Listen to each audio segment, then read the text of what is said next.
My family mocked me for inheriting a worthless farm. But when they learned what was buried beneath it, their empire crumbled overnight. The old grandfather clock in the lawyer's office struck 3 as Mr. Patterson shuffled through my grandfather's will. My brother Michael sat across from me in his perfectly tailored suit, already wearing the smug expression of someone who knew he'd won. Next to him, my sister Catherine examined her manicure, barely containing her impatience. I'm Hannah Miller, the youngest of 3 siblings and, according to my family, the least successful. While Michael ran his investment firm and Catherine managed her luxury real estate business, I had chosen to study environmental science and sustainable agriculture, choices that had made me the family disappointment. Now, Mr. Patterson adjusted his reading glasses to address the matter of distributing Harold Miller's estate. I caught my reflection in the office window, simple blouse, practical pants, work boots still muddy from my morning at the research center. Next to my polished siblings, I looked exactly like what they thought I was, the family failure. To my grandson, Michael Miller, Mr. Patterson read, I leave my investment portfolio, valued at approximately $4 million. Michael's smile widened. No surprise there. He'd been managing those investments for years, carefully positioning himself as the responsible grandchild. To my granddaughter, Catherine Miller, I leave my properties in the city, including the apartment building on 5th Avenue and the commercial space in Brooklyn. Catherine finally looked up from her nails, nodding in satisfaction. The properties were worth at least $6 million.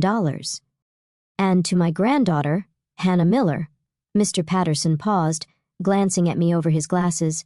I leave the family farm in Millbrook, including all land, structures, and equipment thereon. The silence lasted exactly 3 seconds before Michael burst out laughing. The farm, he wheezed, wiping tears from his eyes. That worthless piece of dirt. Oh, this is perfect. Catherine joined in with her theatrical giggle. Well, it makes sense. Hannah's always been interested in playing in the mud. Now she can do it full time. I sat there, my face burning but my voice steady. Are there any conditions attached to the inheritance? Mr. Patterson nodded, relieved to have a serious question. Only that the property cannot be sold for at least 1 year after taking possession. Michael's laughter redoubled. 1 year? You'll be broke by then. That place hasn't turned a profit in decades.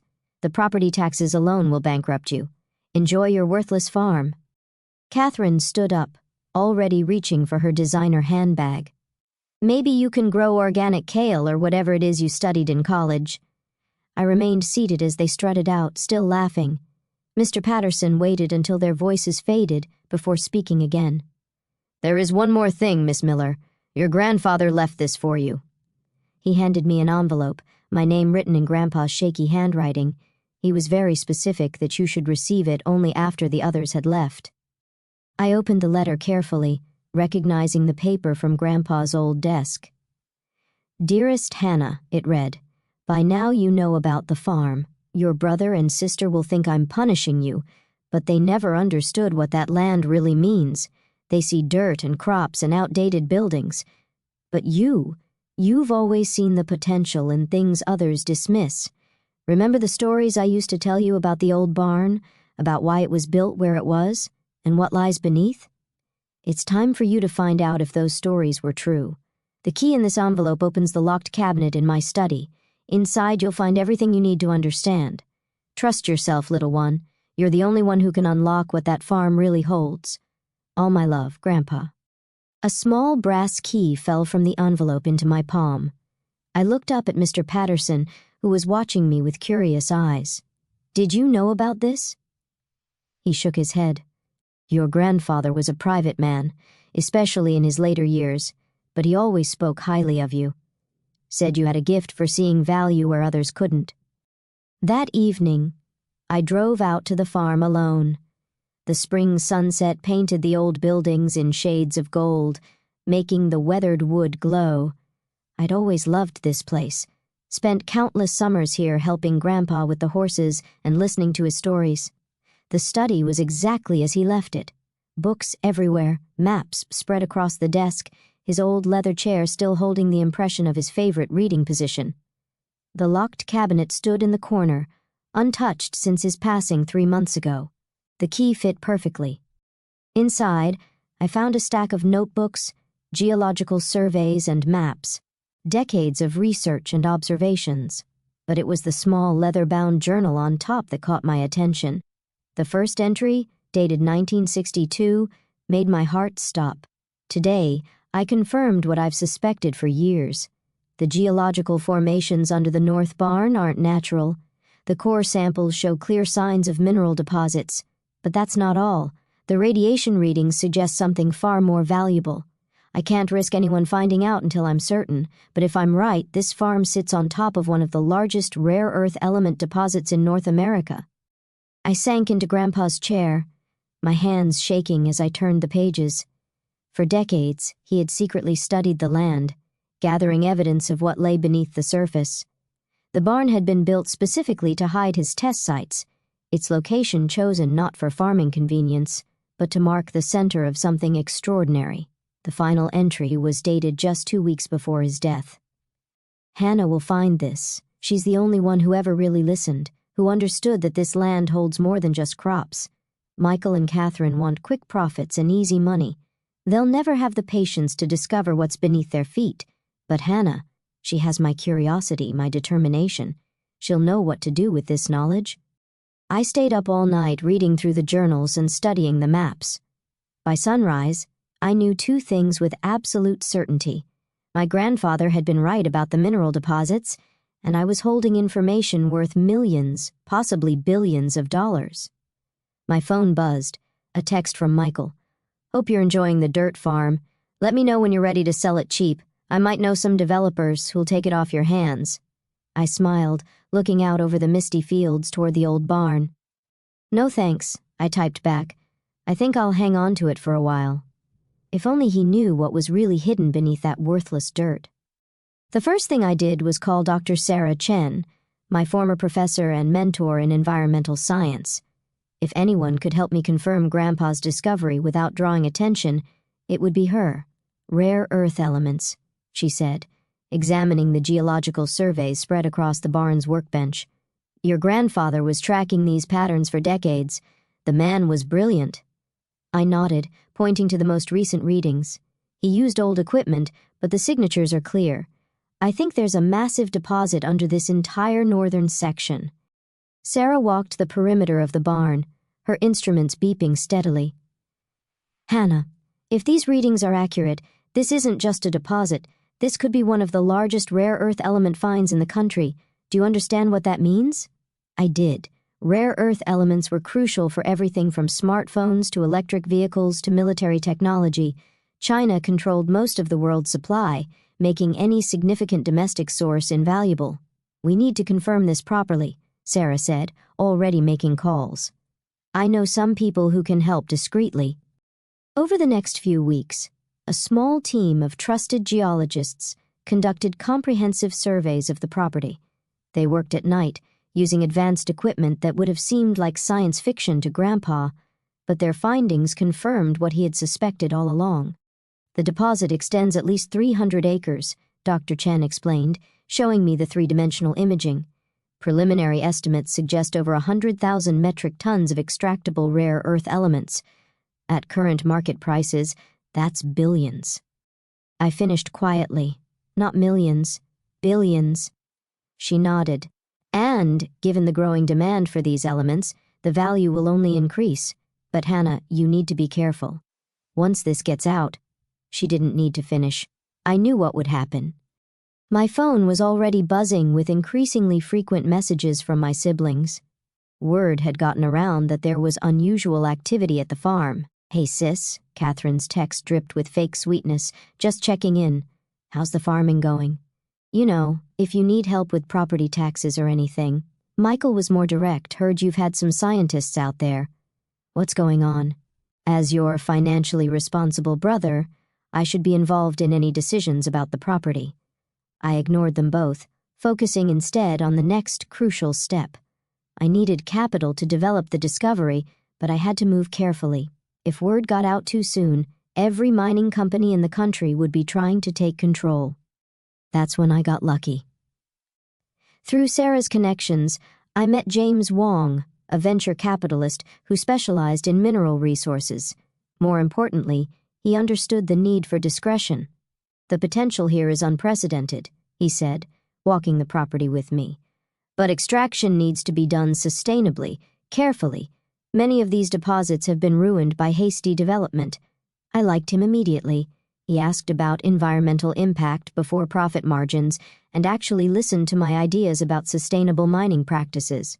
"I can provide initial funding," he offered, enough to secure the necessary permits and begin preliminary development. "In return, my firm gets a minority stake, but you maintain controlling interest."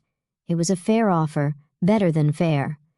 But before I could accept, my siblings forced my hand. I came home one evening to find Michael's expensive car in the driveway. He and Catherine were waiting on the porch, trying to look concerned but barely concealing their greed. "Hannah, we need to talk," Michael began, using his responsible big brother voice. "We're worried about you." "Really?" I leaned against the porch railing. "You haven't been worried about me for the past 10 years. Catherine stepped forward, all designer clothes and fake sympathy. "We know you've been meeting with investors. You can't handle something like this alone. You need our expertise." "Like you handled Grandpa's investments?" I asked sweetly. "The ones that underperformed the market by 40% under your management, Michael?" His face reddened. "That's not. How did you know about that?" "I actually read his financial records, unlike you," I said, "just like I read everything else he left behind." Catherine cut in. "Look, whatever you found out here, you need help developing it. We have connections, experience." "No," I said firmly. "What you have is regret. You mocked this farm, called it worthless. Now you suspect it might be valuable, and suddenly you want to be involved."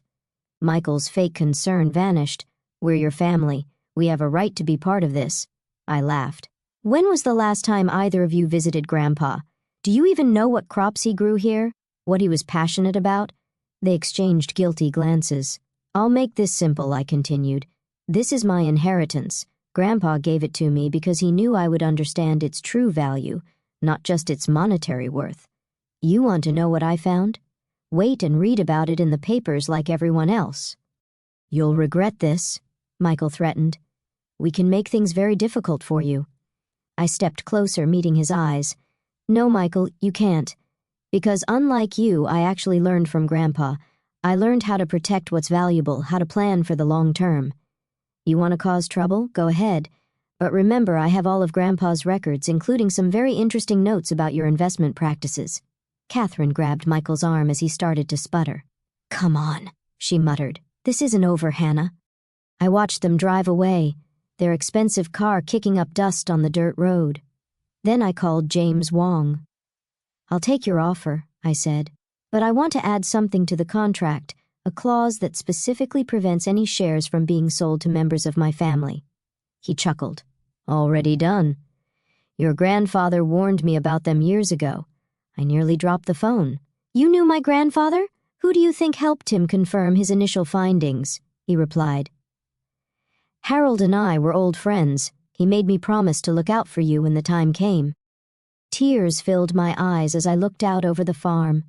My farm. Even now, Grandpa was still protecting me, still guiding my path. The next few weeks were a blur of activity: environmental impact studies, permit applications, mineral rights registrations. Through it all, I could feel my siblings watching, plotting, but I had something they didn't: patience, just like Grandpa. Then came the day I had been both anticipating and dreading. The official announcement of the discovery was about to go public, and with it, the true value of my worthless farm would be revealed to the world. I sat in Grandpa's study, reading the press release one final time. Tomorrow, everyone would know that the Miller farm sat on top of one of the largest rare earth element deposits ever discovered in North America. Tomorrow, my siblings would learn exactly what they had mocked and lost. But tonight, in the quiet of the evening, I reread Grandpa's journal one more time. "Remember, Hannah," he wrote, "true value isn't just in what you find, it's in how you use it. Make me proud." I would, Grandpa, I would. The morning the news broke, I woke up early to watch the sunrise from Grandpa's old porch swing. The farmhouse was quiet, but I knew the peace wouldn't last. Headlines were already flashing across financial news networks. Massive rare earth element deposit discovered in New York. Miller farm find could reshape mineral market. Domestic rare earth elements. A $100 billion game changer. My phone started ringing at exactly 7 in the morning. Michael, of course. Is it true? He demanded, not bothering with a greeting. The farm, the minerals, all of it? Good morning to you too, Michael. I kept my voice calm. Yes, it's all true. Grandpa discovered it years ago. He just needed someone patient enough to understand its value. You have to let us in on this, he said quickly. The family needs to be involved. Like your experience in calling it a worthless dirt farm? I cut him off. Or Catherine's expertise in mocking my career choices? That kind of valuable experience? Before he could respond, another call beeped through. Catherine, then another, our parents, then the local news stations, investment firms, mining companies. Everyone wanted a piece of what they had all dismissed just months ago. I let most of them go to voicemail, but I did take one call from Mr. Patterson, Grandpa's lawyer. Your grandfather would be proud, he said warmly. He always said you were the only one who truly understood the value of patience. Around noon, a sleek black car pulled into the driveway. Michael and Catherine stepped out, both dressed for business, both wearing their most convincing smiles. Hannah, Catherine called out, walking toward the porch. We've been trying to reach you all morning. I stayed in my seat, noting how strange they looked here. Designer clothes against the backdrop of weathered barnwood and growing crops. Whatever you're here to propose, I said quietly. The answer is no. Michael stepped forward, straightening his tie. Just hear us out. We've already spoken to some investors. Major mining companies are interested. We could turn this into billions. I already have, I interrupted, pulling out the latest valuation report. The preliminary estimates were conservative. With sustainable extraction methods and proper development, the deposits are worth close to $100 billion. They both froze, their faces paling as the number sank in. But how? Catherine stammered. You can't have arranged all this alone. Actually, I did, I said. Well, with help from the people Grandpa trusted, not the family who ignored him. I stood up, facing them directly. Did you know he spent his last years studying geology, that he took night classes to understand mineral analysis? Of course not, because neither of you visited him unless you needed something. That's not fair, Michael protested weakly. No, I said. When was the last time you asked him about his life, his interests, his dreams for this land? I walked to the porch railing, gesturing at the farm around us. You saw dirt and crops and worthless space. He saw the future, and he made sure it went to someone who would see it too. Catherine's composure finally cracked. You can't just cut us out. We're family. Family? I turned back to them, my voice sharp. Let me show you something. I led them into Grandpa's study, where I had laid out his journals and notes. Decades of research, observations, and plans, all meticulously documented. He knew about this deposit for years, I explained, but he also knew that if he announced it too soon, it would be exploited wrongly. The land would be stripped, the environment destroyed, all for quick profit. So he waited, and he watched. I opened one journal to a marked page. He watched how Michael managed his investments, always looking for fast returns, never thinking long-term. He saw how Catherine treated her real estate clients, squeezing every dollar without concern for community impact. Their faces reddened as I continued, and he watched me, studying environmental science, learning about sustainable development, understanding that true value isn't just about money. So this was his revenge. Michael's voice was bitter, punishing us by giving everything to you. No, I shook my head. This was his legacy. He gave the farm to the person who would develop it responsibly, who would use its resources to do more than just get rich. I handed them each a folder. Inside, you'll find the preliminary plans for the Miller Sustainable Development Project, a rare earth element extraction operation that will set new standards for environmental protection, a research center for developing green mining technologies, a foundation to fund scientific education. They flipped through the papers silently as I continued. This isn't just about mining minerals, it's about changing how we think about resource development. And yes, it will make billions, but those billions will do more than just make us rich. Catherine looked up, tears in her eyes. We really never knew him, did we? No, I said softly.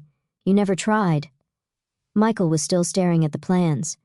These are impressive. The technology, the environmental protections, this could revolutionize the entire industry. That's what Grandpa wanted, I nodded. He used to say that true wealth isn't what you take from the land, it's what you give back to it. They stayed quiet for a long moment, finally seeing the farm and our grandfather through new eyes. So what now? Catherine finally asked. Where do we fit in? I took a deep breath. That depends on you. I'm establishing a board of directors to oversee the foundation's charitable work. There are seats available, but they come with conditions. What conditions? Michael asked cautiously. You have to earn them, I said. Spend a year working in environmental conservation. Learn about sustainable development. Prove that you understand what Grandpa was trying to build here. Then we can talk. To my surprise, they both nodded slowly. He really was brilliant, wasn't he? Catherine said quietly, looking around the study. We just couldn't see it. As they left that evening, the sunset painted the old barn in shades of gold, just like it had the day I first discovered Grandpa's secret. But now, the barn wasn't hiding anything. Instead, it stood as a monument to patience, to vision, and to understanding that true value often lies beneath the surface. The next few years transformed more than just the farm. The Miller Sustainable Development Project became a model for responsible resource extraction worldwide. The research center attracted scientists from around the globe. The foundation funded scholarships for students studying environmental science and sustainable technology. Michael and Catherine did eventually earn their board seats, though the process changed them more than they expected. Working in conservation taught them what Grandpa had always known, that real wealth isn't just about money. As for me, I still live in the farmhouse, watching crops grow alongside our sustainable mining operation. Sometimes, in the quiet of the evening, I sit in Grandpa's study and read his journals, finding new wisdom in his words. Remember, Hannah, he wrote in his final entry, the greatest inheritance I can leave you isn't the minerals under this farm. It's the understanding that true value lies in what you create, what you protect, and what you pass on to future generations. He was right, as always. The farm's secret wasn't just the rare earth elements hidden beneath the soil. The real secret was learning to see value where others saw nothing and having the patience to develop that value responsibly. Now, when people call the farm worthless, I just smile, because I know that true worth isn't always visible on the surface. Sometimes you have to dig deeper, be patient, and trust that what others dismiss as worthless might just turn out to be the most valuable thing of all.